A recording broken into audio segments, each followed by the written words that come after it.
My Dystopian Future series continues this time with a film I've been asked to review more times than any other. A film that's garnered a cult following in recent years, and some believe to be a cautionary tale for human civilization. The 2006 Mike Judge film Idiocracy, starring Luke Wilson, Maya Rudolph, and Dax Shepard. I'll provide a general summary of the plot, but of course my primary focus will be exploring the film's central themes. Like many movies that develop a cult following, Idiocracy was not financially successful. From its $2 to $4 million budget, it brought in a box office return of less than $500,000 because it wasn't screened in many theaters. For whatever reason, Fox decided not to heavily promote the movie and largely abandoned it, leaving it to develop interest through word of mouth. The film explores the concept of anti-intellectualism through dysgenics, the perpetuation of lower quality and disadvantageous genes and characteristics in offspring over time. The average IQ of the population declines dramatically, leading to stagnation and widespread societal, economic, and cultural problems. The opening of the movie has become iconic at this point, perfectly explaining what happens when a large percentage of the population becomes dependent on the welfare state and when competition for survival is no longer optimal. The success and decadence achieved through massive amounts of free resources generated through the tax system in a capitalist society means that over time, evolution no longer selects for intelligence, strength, excellence, and fitness, and instead simply favors those who breed the most. In the opening sequence, a young professional couple are seen being interviewed over several years. They both have very high IQs of 138 and 141 respectively, and they're actually considering having children someday but are cautious about it and wish to plan their careers and save money for the future. This is juxtaposed with a low IQ hick family who are likely supported through the welfare state, and the father breeds with multiple women with reckless abandon, passing on the same mindset to his low IQ son.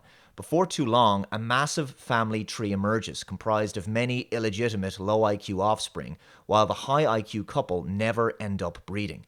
This, of course, fits neatly into RK selection theory.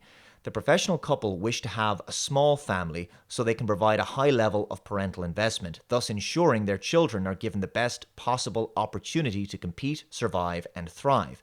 However, that's a K-selected strategy, ideal for when resources are scarce.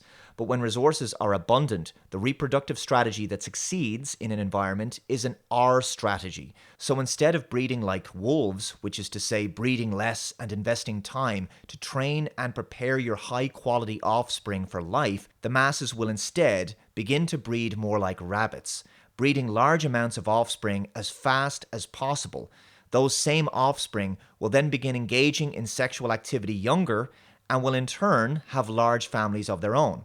Why? Because rabbits breed in such a fashion because their food supply, grass, is endless, and therefore competing for resources is a waste of time. Monogamy is a waste of time, just like fitness is unnecessary. Similarly here, the hicks breed in greater number because the welfare state provides the illusion of infinite resources. In truth, resources are merely abundant, they're not infinite. The welfare state will run out as the reproductive rate of the species reaches the carrying capacity of the environment. Luke Wilson plays a US Army librarian, Joe Bowers, an average guy in every respect who works at a dead-end desk job in a forgotten corner of a military complex in Washington, D.C. He's selected to take part in a top-secret suspended animation trial where he'll be frozen for 1 year. The military struggled to find a suitable female candidate for the project, so they went into the private sector, finding prostitute Rita, who will join him in their 12-month slumber. The trouble is, the project gets abandoned after the officer in charge is arrested for becoming a pimp himself. He'd clearly spent too much time with Rita's pimp, Upgrade. So Joe and Rita get forgotten about and wake up 500 years later in the garbage-filled remains of what was once Washington, D.C. Joe awakens to find a world populated by people who are not just shockingly stupid, but they're actually anti-intellectual, as mankind no longer strives for anything and no longer harbors a thirst for knowledge and greatness. They speak in an extremely dumbed-down version of the English language, which has deteriorated into a hybrid of valley girl, inner city slang, hillbilly, and grunting. To them, Joe's English sounds pretentious and they denigrate him for speaking so eloquently. This kind of castigation is precisely what one would expect to find in a society that has embraced an anti-competitive reproductive strategy. Anyone who demonstrates intelligence or a high-level command of the English language is maligned because they are considered a threat to the unfit low IQ masses. The populace has been made docile and placated with mindless entertainment and easy access to porn, prostitution, and fast food. Some individuals are even named after corporations. The fast food and coffee shops we know have in some cases merged and become weird hybrid businesses. For example, Costco appears to be a hodgepodge corporation, a massive sprawling city-sized DIY department store that also serves as a university and a train station. Starbucks is some kind of brothel offering something called full-body lattes. Corporations now regularly use the F word in their advertising. The most popular TV series is on the Violence Channel and is just a guy getting kicked in the nuts all day. Well, at least it's more intellectually stimulating than the Kardashians. The most popular movie of the time, which swept all the awards, is a gigantic ass on screen that occasionally farts. This prediction is actually not that far off. In 2016, a giant ass sculpture was featured in the UK's Tate Museum, which was nominated for an award. Joe discovers that the world around him has descended into a cesspool of stupidity. The infrastructure has collapsed, the road system is no longer maintained, crops are dying, there are literally mountains of garbage surrounding the city, and buildings are sometimes literally tied together with rope in order to keep them upright. The stupefied population are satiated with hyperconsumerism, mindless entertainment, and a culture that pursues instant gratification. The general knowledge of everyday Americans has also drastically regressed, and cultural iconography and history have become vandalized to the point of being reduced to superficiality. For example, the hospital that Joe visits is simply called the St. God's Memorial Hospital. A common trend in this new society is oversimplification and convergence of institutions, ideas, systems, structures, and industries. The aforementioned Costco is a perfect example of this. Similarly, in the hospital, there are slot machines to play in the waiting room, offering patients the chance to win free healthcare. It really seems as if society has lost the ability to understand and appreciate why commercial and public institutions and businesses developed the way they did. In the hospital, Joe speaks to a receptionist who is so clueless, her job is to simply diagnose the patients by pressing buttons with pictures on them that describe symptoms. Suffice to say, Joe is obviously misdiagnosed by the woefully inadequate, incompetent, and incomprehensible medical system. Joe was arrested for not being able to pay his medical bills, and the judicial system has now descended into nothing but a reality TV-style show trial where trash talk has replaced logic, reason, and due process. Joe is sentenced to prison where he's given an ID barcode, and he's incorrectly branded with the name Not Sure. He manages to escape prison and meets up with Rita and his lawyer, who promises to take Joe to a time machine which can take him back to his own time, but Joe is arrested again. However, this time he's taken to the White House to be sworn in as the Secretary of the Interior because his IQ scores recorded in prison reveal that he's the most intelligent person on the planet. Former professional wrestler President Camacho offers Joe a full pardon if he can fix all of the world's problems in 1 week. Chief among them is the food shortages caused by crops that won't grow. Joe discovers that the crops are being fed by Brondo, an energy drink not unlike Gatorade, so he tells them to switch to using water. However, this doesn't produce results fast enough for the moronic and impatient populace because once Brondo is no longer being used, Brondo stock drops dramatically and half the population who works for the drinks company lose their jobs.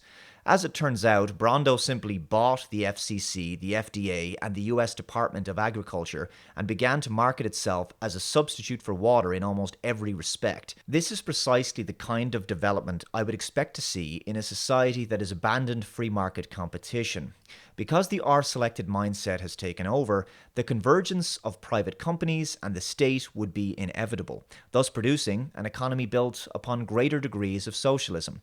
By co-opting government departments and regulators in this way, Brando has become an essential part of the fabric of US society and the backbone of the economy. Essentially, working for Brando is akin to being a public servant. A low IQ populace consuming large amounts of freely available resources will have no reason to conserve those resources. The best way to get one's genes into the next generation is to simply live off the fat of the land and breed in large numbers. So, the emergence of an anti-competitive socialist economy in which the people are dependent on big government to provide for them is inevitable.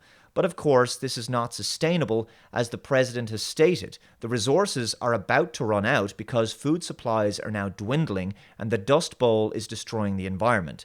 But I'll discuss the consequences of this in a moment. Joe is to be put to death in a monster truck-style execution, but in the end, he's pardoned because the crops eventually start growing.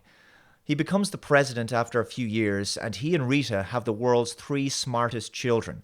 The time machine never actually existed, it was just a theme park ride. In his State of the Union address, Joe encourages the people to stay in school, read, and to use their minds. The film ends on a note of hope for the future. I enjoyed this film quite a bit more the second time I watched it, and generally I find it an entertaining comedy. Obviously I'm more taken with its political and social commentary than its humor, but it's still quite funny. The world depicted in Idiocracy is obviously an extreme satirical vision, but it's nevertheless a cautionary tale to take heed of. There are a few criticisms I will level at it, however. Firstly, Joe's impassioned speech at the end of the movie is misguided and naive. Encouraging people to read and educate themselves is certainly a noble message, but so long as resources remain freely available, there will be no incentive for them to do so. This is clearly demonstrated by his vice president, Frito, who goes on to father 32 of the world's dumbest children when compared to Joe's extremely intelligent 3. Intelligence and human greatness emerge out of competition and as a result of overcoming some form of conflict and adversity. By and large, there is no reason for the population to improve themselves because there is no evolutionary benefit to doing so. All you have to do is eat and breed as much as possible and you win at life. It's that simple. What the film fails to depict is what happens when the resources run out. The explosive population growth has got to end at some point, and furthermore, the film only references 3 main societal problems: the Dust Bowl, the food shortages, and the crippled economy. The one major issue missing, which we would expect to see in such a dystopian scenario, is war and civil unrest. Though it is true that the Brando workers rebelled once they lost their jobs, the economy was already crippled to begin with, so we would expect to see warring factions emerge before too long. Essentially, what Joe did was just put a band-aid on this society's woes.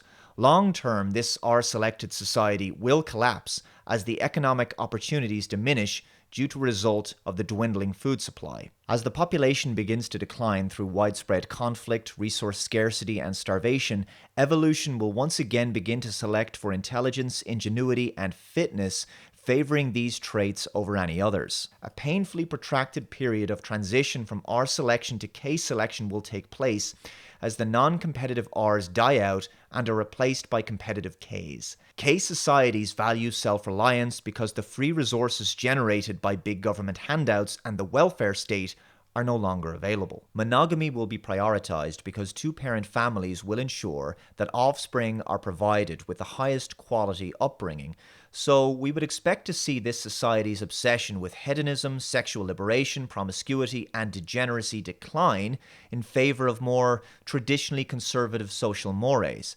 Family size will also reduce dramatically as a result, as high parental investment emphasizes quality of offspring over quantity, which is obviously the direct opposite of the R-selected mindset of this film's populace. As we observe in our own societies, R-selected types try desperately to disrupt the free market and suppress competition with government regulation, taxation, and overreaching social programs, but this will not be successful in this instance. This is because, in this case, every component of the society depicted in Idiocracy is teetering on the brink of a catastrophic collapse due to the exhaustion of resources within the environment, coupled with global ecological damage.